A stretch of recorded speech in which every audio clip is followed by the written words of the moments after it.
Bienvenidos. Hoy nos sumergimos en una investigación profunda, un verdadero caso de estudio sobre uno de los libros más desafiantes, honestos y, seamos sinceros, a veces incómodos de toda la Biblia, el libro de Eclesiastés. Si alguna vez la vida se ha sentido como un rompecabezas al que le faltan piezas, si alguna vez un logro importante se sintió extrañamente vacío, o si la injusticia en el mundo nos ha hecho cuestionar si algo tiene sentido, bueno, este análisis es para nosotros. Vamos a seguir las huellas de un antiguo investigador que tuvo el valor de hacer las preguntas más difíciles que todos nos hacemos en silencio. Y vamos directo al corazón del asunto, a la evidencia principal. Esta es la frase que golpea una y otra vez a lo largo de todo el libro. Nada tiene sentido. Es como perseguir el viento. Hay que entender algo crucial. Estas no son las palabras de alguien simplemente deprimido o cínico. Son la conclusión inicial, fría y calculada, de un observador increíblemente agudo y brutalmente honesto. Este es el punto de partida de nuestro caso. Un misterio existencial que nos confronta y nos obliga a preguntarnos si todo lo que hacemos, todo por lo que nos esforzamos, todo lo que anhelamos, al final simplemente se desvanece como el humo entre los dedos. Para resolver este misterio, vamos a seguir un plan de investigación muy claro. Primero, abriremos el caso con la investigación inquietante, para definir bien a nuestro principal sospechoso, el aparente sinsentido de la vida. Después, nos meteremos de lleno en el gran experimento terrenal, donde el autor puso a prueba cada posible fuente de felicidad. Luego, conectaremos estas pistas con el panorama general de la Biblia para desenterrar algunas verdades fundamentales. Veremos cómo aplicar todo esto a nuestra vida hoy y finalmente cerraremos con el impactante informe final del investigador. Muy bien, iniciemos formalmente la primera fase de nuestro análisis. Es momento de establecer la escena del crimen, por así decirlo. Vamos a definir los términos clave. Y lo más importante, vamos a conocer al experto cuyo análisis nos va a servir como guía a través de este territorio tan complejo y fascinante. Para este análisis tan detallado, nos apoyaremos en el extraordinario trabajo de Rodrigo Montoya, del proyecto vidaconvocación.com. El enfoque de Rodrigo es clave porque no es meramente académico, sino profundamente pastoral. Él nos ayuda a entender algo fundamental. Eclesiastés no fue escrito para deprimirnos, todo lo contrario. Su propósito es demoler de manera estratégica y sistemática todas las falsas esperanzas y los cimientos equivocados sobre los que intentamos construir nuestras vidas, para que al final, cuando todo el escombro sea removido, solo quede en pie un fundamento verdaderamente sólido. Y aquí tenemos la pista número 1. La palabra clave que descifra todo el libro. Es la palabra hebrea Hevel. Muchas traducciones la vierten como vanidad o sin sentido, pero su significado es mucho más rico. Rodrigo Montoya nos ofrece una analogía perfecta. Hevel es como intentar atrapar el humo con las manos. Pensemos en eso un momento. Podemos ver el humo, incluso olerlo, sabemos que está ahí, pero es imposible de agarrar. Se escapa, se esfuma. Esto no significa que la vida no tenga valor, sino que vista únicamente bajo el sol, desde nuestra perspectiva humana y limitada, es fugaz, es enigmática y frustrantemente incontrolable. Todo lo que perseguimos como si fuera la respuesta final, el dinero, la fama, el placer, incluso el conocimiento, es Hevel. Es real, pero no se deja atrapar. Es vapor. Ahora sí, entramos al laboratorio, al corazón de la investigación. El autor del libro, a quien llamamos el maestro o el predicador, no era un filósofo de sillón, no. Él fue un investigador empírico, un científico de la vida que, gracias a su posición y sus recursos, pudo llevar a cabo el experimento más grande de la historia sobre el sentido de la vida. Puso a prueba cada hipótesis imaginable, y lo que leemos es, en esencia, su informe de laboratorio. La primera hipótesis que el maestro decide probar es la más noble de todas, el conocimiento. Se sumergió por completo en el estudio, en la ciencia, en la filosofía de su tiempo. Quería entender los patrones del universo, la psicología humana, todo lo que se hace debajo del cielo. Su lógica era impecable. Si alguien podía descubrir el algoritmo de la felicidad a través del intelecto puro, ese era él. Y el resultado de este primer experimento es sorprendente y a la vez devastador. ¿Por qué? Porque más sabiduría trae más dolor. porque la sabiduría por sí sola funciona como un potentísimo reflector. Y lo que hace es iluminar con una claridad brutal lo roto que está el mundo. Cuanto más sabes, más consciente eres de la injusticia, de la corrupción, de la fragilidad de la vida, de la inevitabilidad de la muerte. La sabiduría le entregó un diagnóstico increíblemente detallado de la enfermedad del mundo, pero no le ofreció la cura. Solo hizo que el dolor de la realidad fuera más agudo.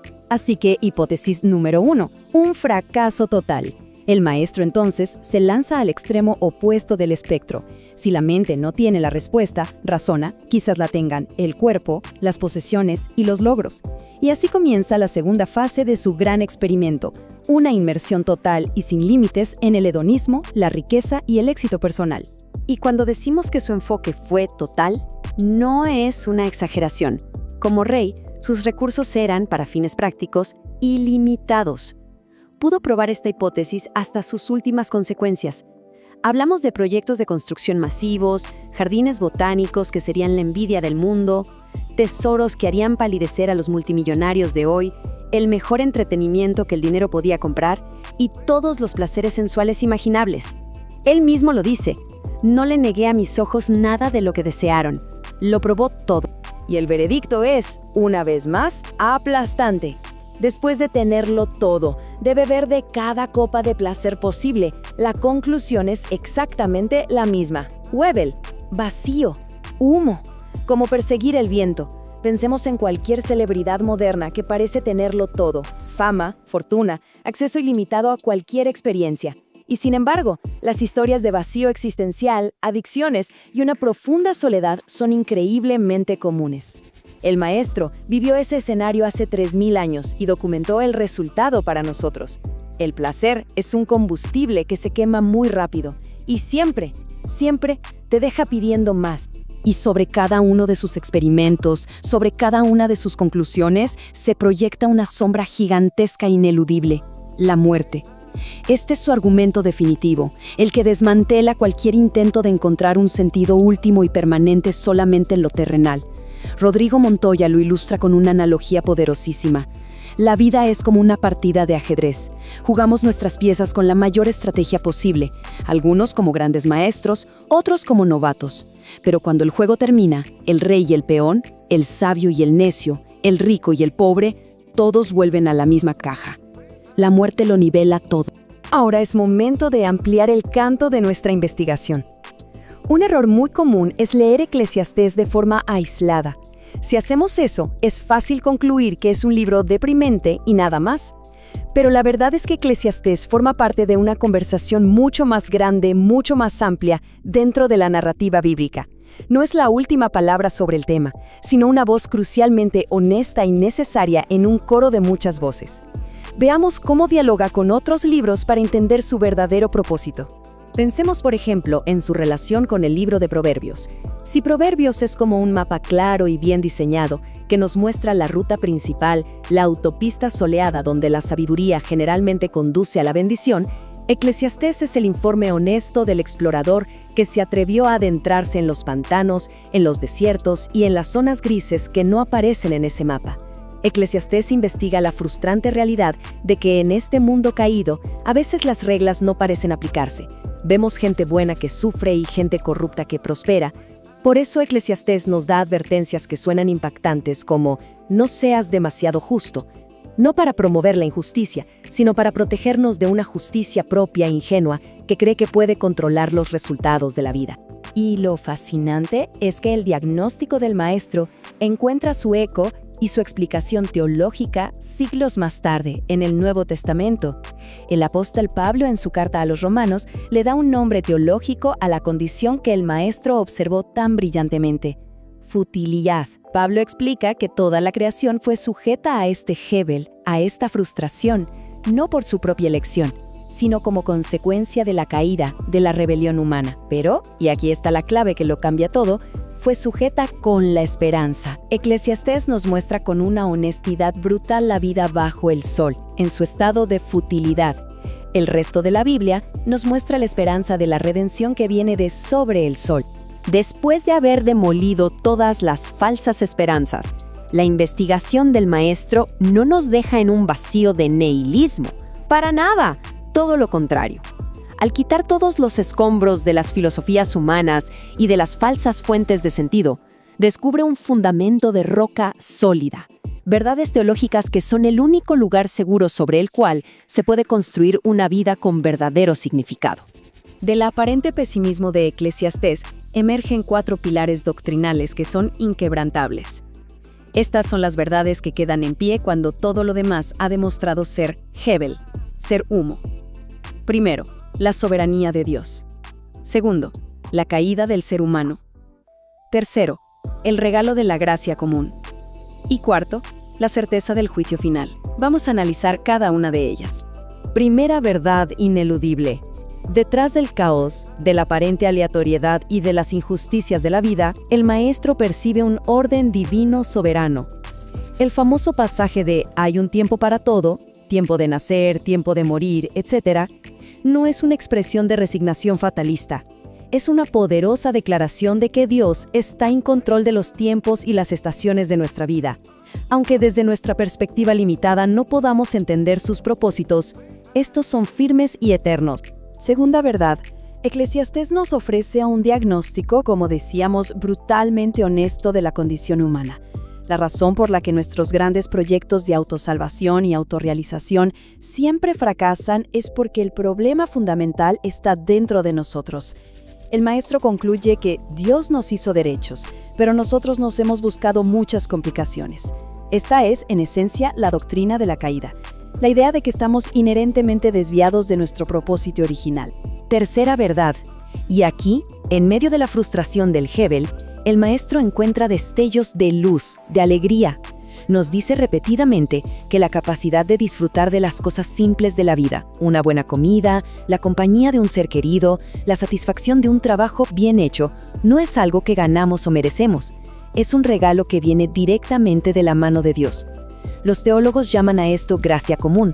Son esas bendiciones como el sol, la lluvia, la familia, la belleza, que Dios otorga a toda la humanidad, creyentes y no creyentes, como pequeños anticipos de gozo en medio de un mundo caído.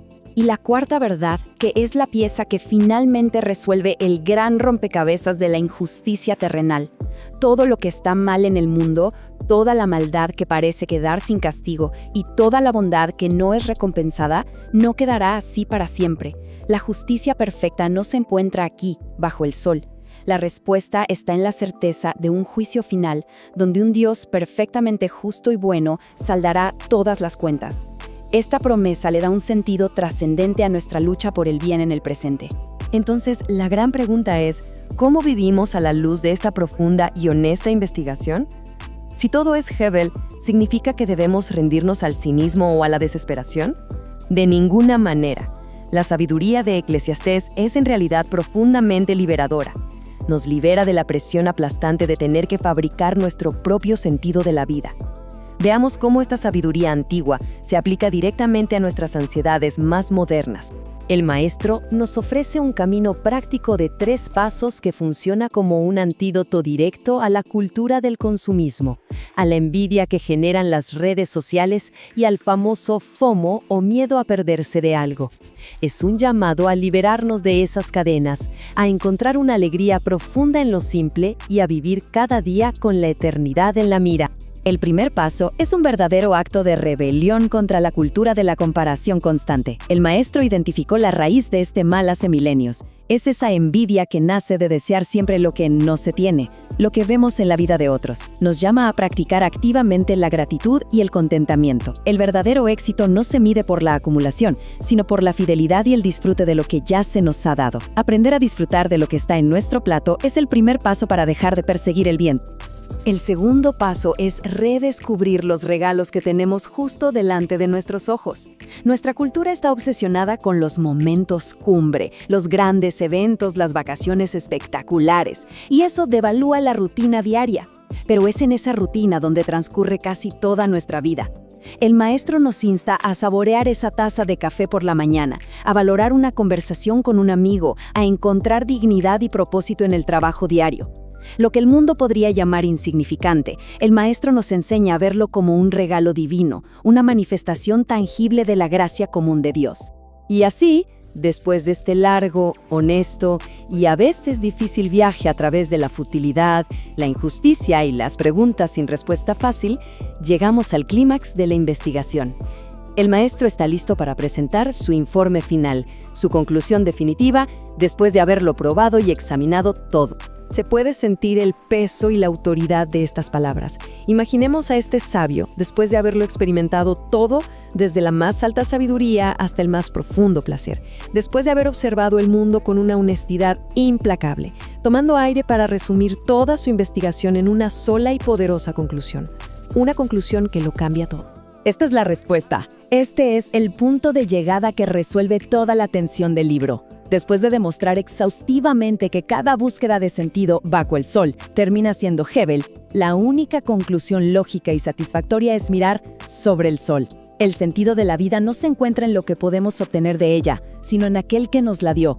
Temer a Dios aquí no significa un terror paralizante. Es una actitud de reverencia, de asombro, de respeto profundo que reordena todas nuestras prioridades. Es el ancla que nos da propósito y estabilidad en un mundo que es, por naturaleza, fugaz y cambiante. Y al concluir nuestro análisis, es fundamental agradecer una vez más a Rodrigo Montoya y a su proyecto vidaconvocación.com. Su análisis tan claro y profundo nos ha proporcionado el marco perfecto para navegar este libro tan complejo y tan necesario. Su trabajo nos recuerda que Eclesiastés no es un libro de desesperanza, sino un regalo liberador. Nos libera de esa presión agopadora de tener que ser los arquitectos de nuestro propio sentido. Que su honestidad nos inspira a todos a dejar de perseguir el viento y a comenzar a vivir con verdadera sabiduría, gratitud y alegría. Gracias por acompañarnos.